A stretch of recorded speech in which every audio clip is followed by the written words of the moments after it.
Hi అండి. నమస్తే. నేను మీ శ్వేత. వెల్కమ్ బ్యాక్ టు అమ్మాయి గారి వంటలు. ఇవాల్టి రెసిపీ బియ్యం పాయసం. దాని తయారీ విధానం చూద్దాం.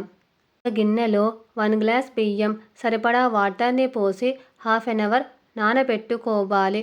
మరో గిన్నెలో 2 గ్లాసుల తురుముకున్న బెల్లం, హాఫ్ గ్లాస్ వాటర్ని పోసి బెల్లాన్ని మీడియం ఫ్లేమ్లో కరగనివ్వాలి.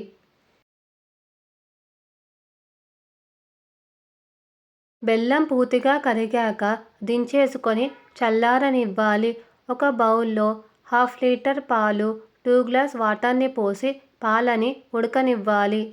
బియ్యం పాయసాన్ని బెల్లంతో ఒకసారి ఇలా చేసి చూడండి.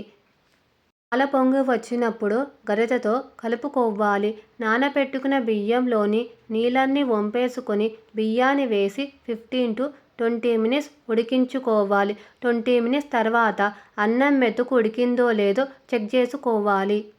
మంటని సిమ్లో పెట్టుకొని చల్లారిన బెల్లం పాకాన్ని వేసి 5-10 మినిట్స్ ఉడికించుకోవాలి. ఇలా చేయడం వలన పాలు విరగవు. చివరిగా నేతిలో వేయించుకున్న డ్రై ఫ్రూట్లను వేసి బియ్యం పాయసాన్ని ఒక బౌల్లో సర్వ్ చేసుకోవాలి. మీకు ఈ రెసిపీ నచ్చితే ఒక లైక్ చేయండి. మీ లైక్ నాకు బూస్టప్ని ఇస్తుంది. అలాగే షేర్ చేసి మరిన్ని వీడియోస్ కోసం ఛానల్ని సబ్స్క్రైబ్ చేసుకొని వీలైతే రెసిపీని ట్రై చేసి ఫీడ్బ్యాక్ రూపంలో నాకు కామెంట్ చేయడం మాత్రం మర్చిపోకండి ఫ్రెండ్స్. Thank you.